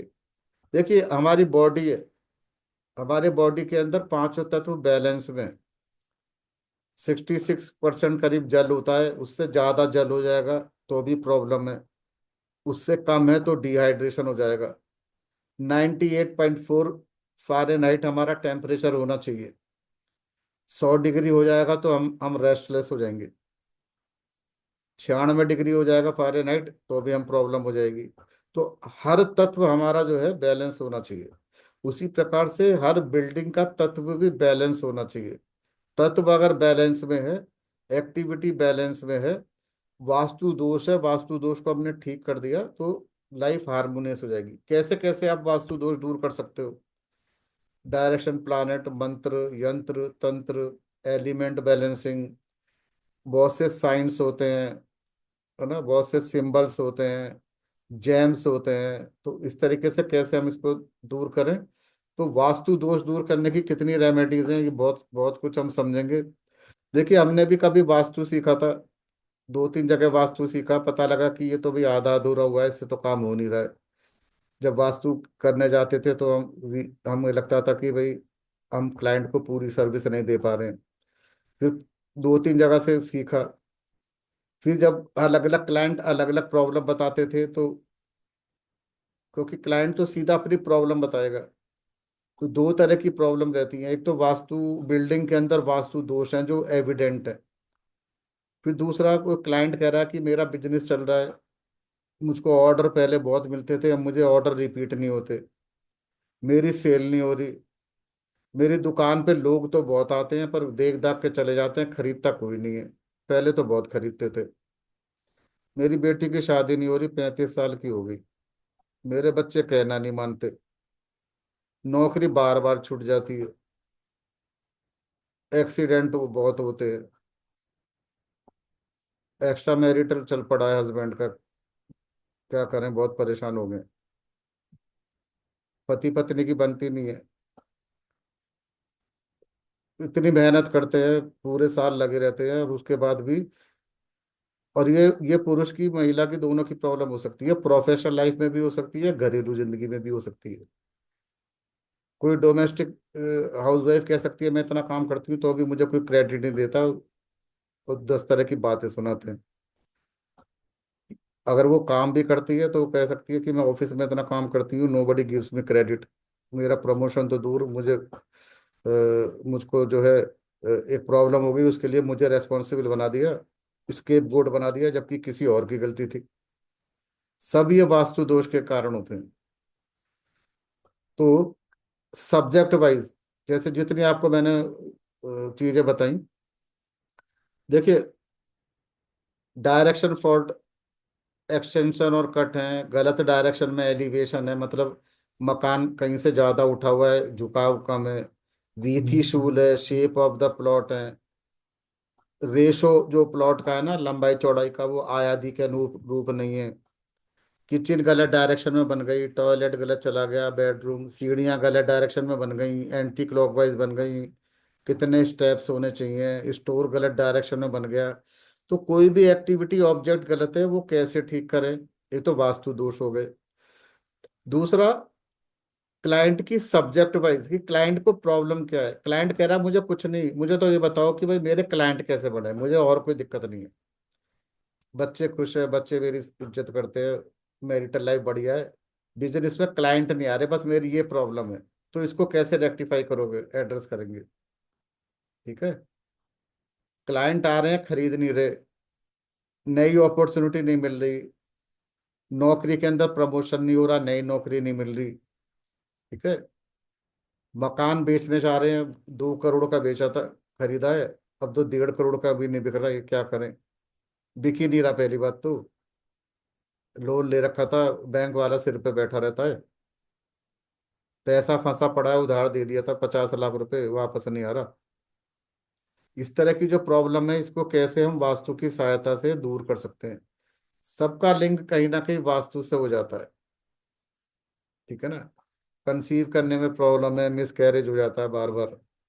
ओके, तो जितने भी 16 जोन है, सारे 16 के 16 जोन व्यक्ति के जीवन को कहीं ना कहीं प्रभावित करते हैं। हमारे जोन बैलेंस में है, तत्व बैलेंस में है, वास्तु बैलेंस में है, तो लाइफ को हम हार्मोनियस बना सकते हैं।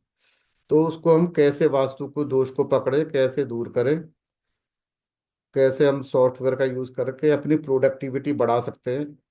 जो काम हम 20 दिन में, 25 दिन में, 15 दिन में करेंगे, और अगर रिपीटिशन हो रहा है, क्लाइंट बार बार चेंजेस करा रहा है, तो बार बार करना पड़ रहा है, कैसे हम सॉफ्टवेयर के माध्यम से तुरंत कर सकते हैं, एक ही दिन में कर सकते हैं, आधे दिन में कर सकते हैं, इंस्टेंटली कर सकते हैं। ये सारी की सारी अब लोग चीज़ें इस कोर्स में सीखने वाले हैं। कोर्स का जैसे मैंने बताया था, फीस विल भी 23,010 रुपये, 20 तारीख से शुरू हो रहा है, 15 से 16 क्लास होंगी, complete vastu, classic plus modern, साथ में बहुत ज़्यादा, बहुत रेमेडीज हैं, जितनी की रेमेडीज की जरूरत पड़ती है, जो मैंने अपनी प्रैक्टिकल लाइफ में, जितने क्वेश्चन लोग पूछते हैं सारे मैंने इसके अंदर एक तरह से कर सकते हो डॉक्यूमेंट करके, उनका solution I will provide. Okay, और क्या मेरा पर्पस है? पर्पस सिर्फ ये रहता है कि हम, हमारा जो कोर्स करने के बाद one will become a professional vastu consultant, time pass वाला नहीं। 2 महीने बाद ही आप कहीं पर कॉन्फिडेंटली किसी भी क्लाइंट का वास्तु भी कर सको, और उसकी जो प्रॉब्लम है उसका सॉल्यूशन भी दे सको। ओके, तो अब बताइए, किसी का कोई प्रश्न है तो पूछ सकता है।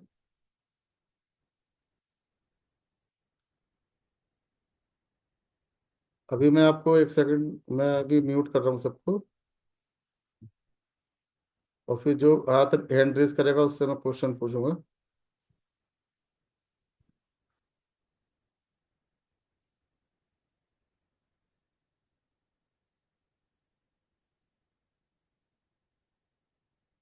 अब बताइए, किसी का कोई क्वेश्चन है? Anybody, anybody is having any query और क्वेश्चन?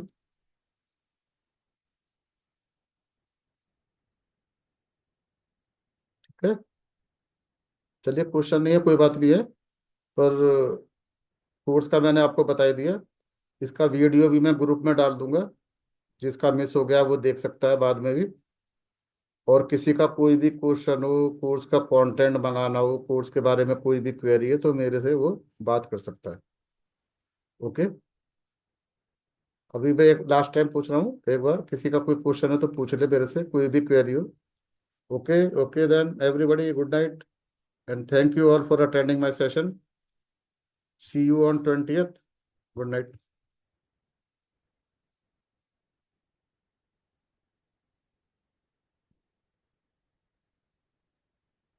अच्छा, किसी ने क्वेश्चन पूछा है? अशोक जी, आप बताइए।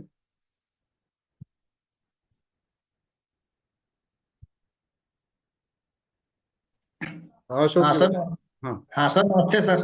हाँ अशोक जी, बताइए बताइए। हाँ जी हाँ जी। सर ये आयादी, अच्छा ये बताइए कि हमारे जीवन में जितनी भी समस्याएं आती हैं सबका कारण वास्तु होता है क्या? कि ऐसा, अगर ऐसा है तो अगर किसी का घर वास्तु सम्मत है उसके जीवन में समस्याएं नहीं आनी चाहिए।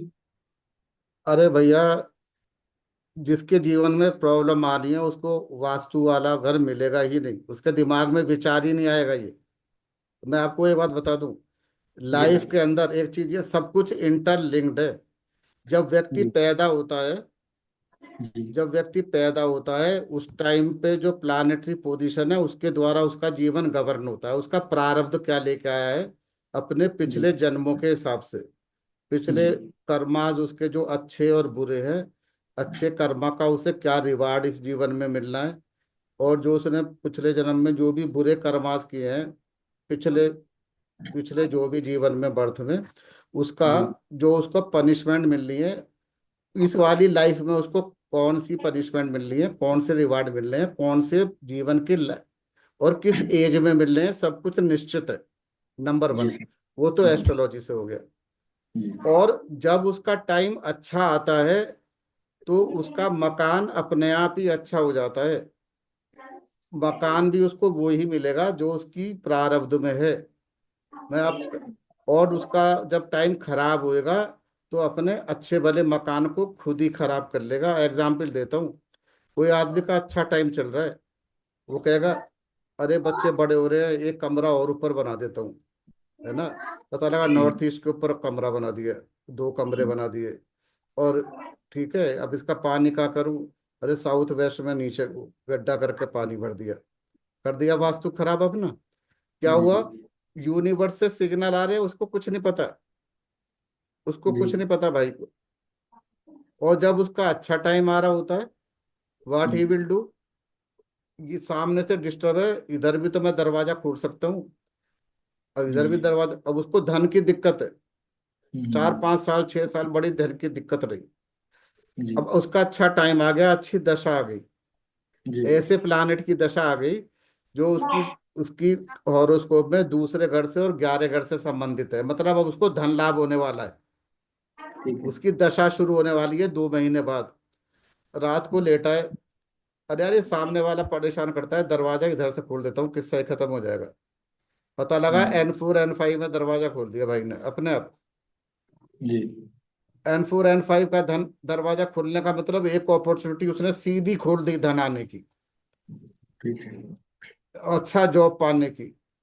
ठीक है, जी नॉर्थ ईस्ट के अंदर कोई दोष था उसने दूर कर दिया, उसकी दूरदृष्टि लंबी हो गई, थॉट्स क्लियर हो गए। जी सब कुछ इंटरलिंक्ड है। आप जब हम्म, सुनो, जो आदमी का टाइम खराब है वो अपना वास्तु खराब, वो वास्तु के बारे में बात ही नहीं करेगा, उसके जी दिमाग में विचार ही नहीं आएगा कि मैं मकान। जो आदमी कहता है कि मुझे अपना वास्तु ठीक करना है, पहला साइन है उसकी दशा अच्छी आ गई है, ये मेरे से लिख कर रख लो, नहीं तो उसके दिमाग में सिग्नल ही नहीं आएगा ये। जी मैं आपको एक एग्जांपल देता हूँ, एकदम आपको क्लियर हो जाएगा। मेरे एक ठीक है। बहुत अच्छे जानने वाले हैं, दिल्ली से आए थे, अमेरिका जाने वाले हो रहे थे, जी तो नोएडा में बोले मकान फ्लैट है आपके एरिया में, मैंने कहा है। बहुत बड़ा उन्होंने फ्लैट लिया, है ना, जी 1 लाख रुपए जी महीने का फ्लैट लिया। हम्म, तो एक एक फ्लोर पे दो ही फ्लैट थे, आमने सामने, 180 डिग्री व्यू के। मुझे जी ले गए, मेरे अच्छे वाले थे, दीक्षित जी चलो। तो आमने हम्म, सामने थे। अच्छा, उनकी वाइफ बहुत बीमार रहती है, बहुत सीरियस बीमार है। तो जी मेरे से कहते हैं सुनील जी आपको पता है मेरी वाइफ बीमार है, तो बस इतना मेरे पे ध्यान रखना है, ऐसा मकान लेना मेरी वाइफ के लिए, हेल्थ के लिए अच्छा हो। मैंने कहा मुझे पता है, you don't have to worry. तो आमने सामने दो मकान थे, एक जी मकान मैंने पसंद कर दिया, क्योंकि उसका ENE जोन, हेल्थ हेल्थ के लिए ईस्ट नॉर्थ ईस्ट का अच्छा होना बहुत जरूरी है। उधर कोई टॉयलेट वगैरह कोई दोष नहीं था। अच्छा, वो महिला थी, तो महिलाओं के लिए घर का साउथ ईस्ट बड़ा अच्छा होना चाहिए, किचन सही डायरेक्शन में साउथ ईस्ट में थी। तो उनके हिसाब से मैंने बहुत बढ़िया फ्लैट पसंद करा, मैंने कहा सर ये वाला फ्लैट ले लो। बोले बहुत अच्छी बात है। अच्छा मैं आ गया। अच्छा, उनकी वाइफ की दशा चल रही थी ऐसे प्लानट की 6 8 12, मतलब भयंकर रूप से बीमार चल रही थी। मैं आपको जी बता रहा हूँ कैसे रिलेटेड है। मैं तो जी घर आ गया, 4-5 दिन तक फोन नहीं आया। फिर एक दिन फोन आया, मैंने कहा भाई क्या हुआ, शिफ्ट कर लिया? बोला सर आपके साथ जो मकान देखा था ना, वो तो उसका लैंडलॉर्ड बोलता है जी बस मैं 9 महीने के लिए दूंगा, 9 महीने के बाद तो मुझे अपना मकान शिफ्ट करना है गाजियाबाद से, तो मैं अपना सामान लेके आ जाऊंगा, 9 महीने से ज्यादा नहीं दूंगा आपको। तो सामने वाला भी खाली था, मुझे तो वही ममरी का जाना है, मैंने सामने वाला ले लिया सर। अच्छा। सामने वाला जस्ट अपोजिट उसका, हम्म। उसका यही है ना, उसका उसका जो है एनएनई एकदम बिगड़ा हुआ, और किचन पिचन साउथ ईस्ट सब बिगड़ा हुआ। तो जी। क्या हुआ, हॉरोस्कोप में जो रिजल्ट मिलने थे, मुझको ले जाने के बाद भी वो चेंज नहीं करवा पाए। दृढ़ प्रारब्ध है, दृढ़ प्रारब्ध को दुनिया की कोई ताकत चेंज नहीं कर सकती। जी जी। सलाह लेने के बाद भी वहीं चले गए जहां उनकी दशा उसको ले गई। इसीलिए तो क्लासिक वास्तु के अंदर सेइंग है, दिशा बदलो दशा बदलेगी। पर दशा जी। तो जब ही बदलेगी जब आपके दिमाग में विचार उत्पन्न होगा। ठीक अब है। आप लोग वास्तु कोर्स अब करने की सोच रहे हो, आज से पहले क्यों नहीं सोचा? ये भी बात है। अभी आपका हो सकता है दिमाग, आपका यूनिवर्स से सिग्नल आ रहे हो, आप जी दूसरों का सही करोगे, सबसे पहले तो अपना सही करोगे ना। जी। जी सारी रिसर्च तो अपने पे करोगे ना। जी। तो जब कोई बात मेरे पास आता है वास्तु के कोर्स में या किसी कोर्स में, सबसे पहले तो मैं ये समझता हूँ इसको यूनिवर्स से बुलावा आया है। जी। हो सकता है आप जितने लोगों ने मेरे से आज पढ़ा है वो आर्थिक रूप से परेशान हो, या किसी रूप से परेशान हो, या मान सम्मान कमाना चाह रहे हो, सीखने आ रहे हो, किसी पर्पस से आए। जी जी। ठीक है, जी तो ऐसा नहीं, ऐसा संभव ही नहीं है, जी। इम्पॉसिबल है। ठीक है, जी। ठीक तो सर, व्यक्ति आयाती की का, सर आयाती का कितना प्रभाव पड़ता है सर? आयाती जैसे अभी अभी आपने कहा लंबाई चौड़ाई जो है। आयादी भी मैं पढ़ाऊंगा, आयादी भी बहुत, हाँ आयादी भी देखिए बहुत क्लासिकल है। देखिए कुछ हद तक उसका यूज करेंगे, बहुत ज्यादा यूज नहीं कर सकते, क्योंकि आयादी का जो मुख्य यूज है ये होता है मंदिर बनाने में, भगवान की मूर्ति बनाने में, और पहले जो राजा महाराजा होते थे उसमें उन चीजों में यूज होता था। पर फिर भी जो आजकल आप नाम सुनते हो ना, गोल्डन रेशो, कार्ड इस जी रेशो में होना चाहिए, ये सब आयादी की देन है। जी। प्लॉट की लंबाई या चौड़ाई का रेशो कितना होना चाहिए, ये वाला प्लॉट मंदिर के लिए कौन सा अच्छा है, कमर्शियल के लिए कौन सा अच्छा है, रहने के लिए कौन सा अच्छा है, इस ये लाभ देगा आर्थिक रूप से हानि देगा, सब आयादी से निकाल सकते। एक सेशन में आयादी आयादी का भी ले लूंगा, ठीक है। ठीक है सर। और देवता, सर देवता। देवता के ऊपर एक दिन का सेशन होगा, उसके अंदर 45 देवता होते हैं, 32 के बारे में तो मैं काफी कुछ बता दूंगा, बाकी का भी सर थोड़ा थोड़ा बता दूंगा। ठीक है, देवता रियलिटी है या फिर एक तरह से ये इमेजिनरी है? 100% रियलिटी है, अच्छा। 100% रियलिटी है, डाउट का कोई दूर दूर तक चक्कर नहीं है। ठीक है सर। ऑकल्ट साइंस में सबसे पहले हर चीज को फुल विश्वास के साथ करोगे, जी जी। यूनिवर्स में जो मानोगे वो होता है। ठीक है जो सर। घर में आप चीज ला, आप घर के अंदर कोई भी चीज ला रहे हो, लोहे की ला रहे हो, कॉपर की ला रहे हो, पीतल की ला रहे हो, त्रिकोण ला रहे हो, चकोर ला रहे हो, गोल ला रहे हो, घर के किस कोने में रख रही हो, हर चीज वास्तु को प्रभावित करती है। और उस ऑब्जेक्ट के माध्यम से आप यूनिवर्स को एक संदेश दे रहे होते हो, जी पर आपको पता नहीं है, तो उसको मैं कहूंगा आप unconsciously you give us signal to a iPhone, वो आईफोन कह रहा हूँ यूनिवर्स, कि आप ये चाहते हो। जी। ठीक है, और जी। यूनिवर्स भी आपको संदेश देता है। व्हेन यू नो कि यूनिवर्स आपको क्या संदेश दे रहा है, तो आप वहां पे एनर्जी फील्ड क्या चाहता है, तो आप उसको उसी को थोड़ा सा मैनिपुलेट करते हैं, और हम सिंबल के माध्यम से, कलर के माध्यम से, शेप के माध्यम से आप यूनिवर्स से बात कर सकते हो। जी आप सर। घर में जो नेम प्लेट लगाते हो, लिखते हो, सब कुछ एनर्जी फील्ड सब कुछ पढ़ती है, एवरीथिंग, सब कुछ कनेक्ट है यूनिवर्स से। जी। And you will wonder and you will learn in this course how okay. You are all the time connected with the universe. कुछ लोगों का इंट्यूशन अच्छा होता है, उन्हें समझ, उनको सिग्नल आ जाता है, उनको पता लग जाता है, और फिर वो कहते हैं यार मुझे तो पहले ही कल से सपना आ रहा था, क्योंकि उनका दिमाग का एंटीना साफ है। वो आप कह सकते हो थोड़े से एनलाइटेंड है। ओके। जी जी पर हम हर कोने में, हम घर के हर कोने को कौन सी चीज कहाँ रखनी है, हम यूनिवर्स को बता सकते हैं कि मेरी ये इच्छा है। अभी कोई आप वैसे बोले मुझे मर्सिडीज चाहिए, आप वैसे कोई कह ले मुझे मर्सिडीज चाहिए, तो आप यूनिवर्स से मांगो, चौड़े होके मांगो, और उसमें ये मत कहो कि मुझे मुझे मेरी तनख्वाह तो 1 लाख रुपए महीना है, मुझे मैं मर्सिडीज कहाँ से लूंगा, ये नहीं सोचना है।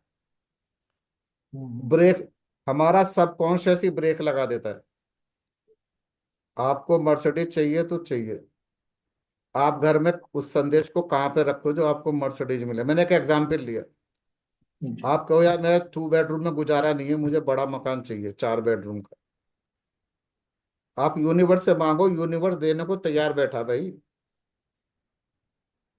मांगने वाले की, मांगने वाला ही कंडीशन लगा के ब्रेक मार देता है। जी जी यूनिवर्स के पास तो इतना देने को है कि आप समेट नहीं सकते हो कोई भी। और जिन लोगों ने मांगा उनको मिला,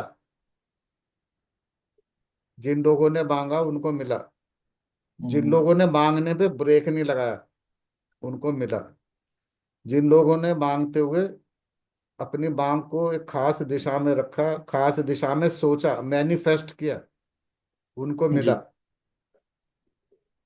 पर वो मैनिफेस्टेशन वाली डायरेक्शन ही खराब है। अब आप एक बात समझिए, आपके पास 1.5 लाख रुपए का आईफोन है, iPhone 16 है, जी दूसरे बंदे के पास जो है वो है रेडमी का 10,000 का आईफोन है ना। अब आप किसी घर के अंदर हो, आईफोन 1.5 लाख का लेके घूम रहे हो एक कोने में, और सिग्नल नहीं आ रहे, तो सिग्नल नहीं आ रहे तो क्या 1.5 लाख का आईफोन कुछ कर लेगा? नहीं, कुछ नहीं करेगा। और वो 10,000 रेडमी वाला बात करेगा मजे में आराम से, बिना किसी दिक्कत के करेगा। क्यों? करेगा सर। 10,000 का आईफोन क्यों, वो 10,000 का फोन क्यों काम कर रहा है? सिग्नल है। सिग्नल जा रहे हैं टावर में, टावर से जा रहे हैं वहां। जब जी आपका घर का वास्तु दोष है, जो सिग्नल जाना है आपकी इच्छाओं का, वो वहां पे वास्तु, वो राउटर ही खराब है, तो डिस्कनेक्ट हो ना, फिर मर्सिडीज मांगोगे फिर नहीं मिलेगी। तो हर इच्छा पूरी होगी। द ओनली थिंग इज, अगर आप मांग रहे हो, अगर आप में विश्वास है, जी अगर आप में ये आ गया ना कि एनर्जी फील्ड होते हैं या नहीं होते हैं, अगर आप कहोगे नहीं होते हैं तो नहीं होते, अब पहले ही बता देता हूँ आप, फिर यूनिवर्स, क्योंकि उसी तरीके से फिर लाइफ चलती है। ठीक है ना। जी देखो हम लोग कहते हैं कि भगवान है, डीटी है, डीटी के अंदर हम भगवान को आराधना करते हैं, और उसके अंदर ना, हाँ, चलो मैं उस चीजों में नहीं जाऊंगा। ठीक है। मतलब यह है कि if you have a full belief, full conviction, और मांगते हुए आप खुद ही ब्रेक नहीं लगा रहे हो, तो सब कुछ मिलेगा। अपनी जी सर। सोच बड़ी करने की जरूरत है, और अपना जो राउटर है, घर के सारे 16 जोन के राउटर खुले हुए होने चाहिए। जो राउटर खराब है वहीं से सिग्नल नहीं आएगा। नॉर्थ का राउटर खराब है, राउटर का मतलब है नॉर्थ डायरेक्शन में वास्तु दोष है, कितना ही सर पटक लो धन आएगा नहीं,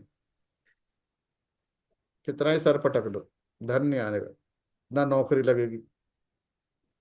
ठीक है। जी तो क्या चाहिए, जो चाहिए, पूरब दिशा खराब है तो आपकी नेटवर्किंग ही नहीं होने की। आपको कुछ चाहिए, आपकी कोई मदद करने को नहीं आएगा, आपको एनओसी नहीं मिलने की, आपके काम में रुकावट रहेगी। तो आपकी क्रिएटिविटी का जोन, फिर क्रिएटिविटी से पहले फिर प्लानिंग का जोन। कुछ लोग आपने देखा होगा बहुत प्लान करते हैं, मैं ये कर दूंगा, ये फैक्ट्री लगा दूंगा, वो कर दूंगा। ऐसे लोग से मिलते हो? ऐसे लोग होते हैं कि मैं सुबह जाओगे ये वाली फैक्ट्री लगा रहा हूँ, रात को जाओगे ये फैक्ट्री लगा रहा हूँ, लगता कुछ नहीं है, मतलब एग्जीक्यूशन जीरो है।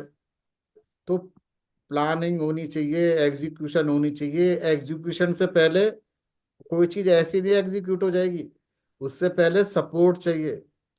जी आप कोई काम कर रहे हो तो आपको 10 तरह की एनओसी चाहिए, मदद करने वाला चाहिए, लोन चाहिए, आपके पेपर क्लियर होने चाहिए, आपको वो सब चीज चाहिए, तो वो सपोर्ट चाहिए, पूरब दिशा से आएगी।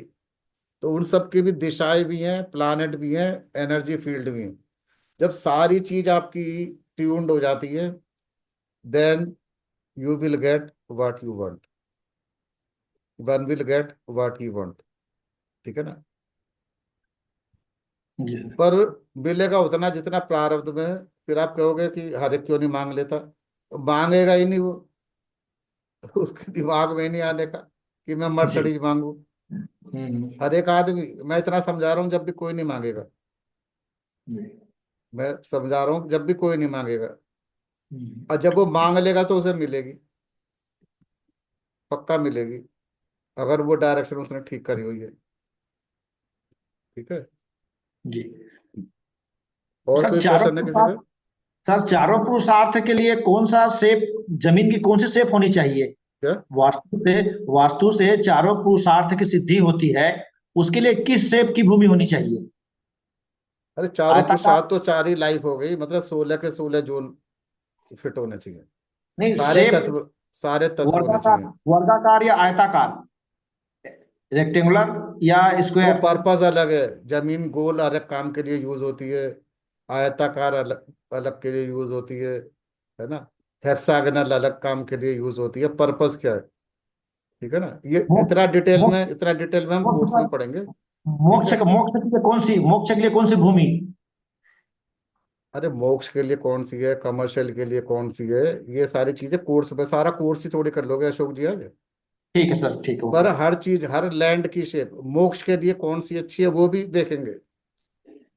ठीक है? हाउस में, जैसे हाउस में भी होता है, हाउस के अंदर भी कौन सा हाउस ऐसा है, कौन से प्लानेट हैं, तो हर चीज होती है, पर डिटेल में जाएंगे जब होगा। ठीक है ठीक सर, है? ठीक है। ओके। और किसी का कोई है प्रश्न? चलिए फिर मैं समाप्त कर रहा हूँ, और 20 तारीख को मिलते हैं। Okay, thanks sir.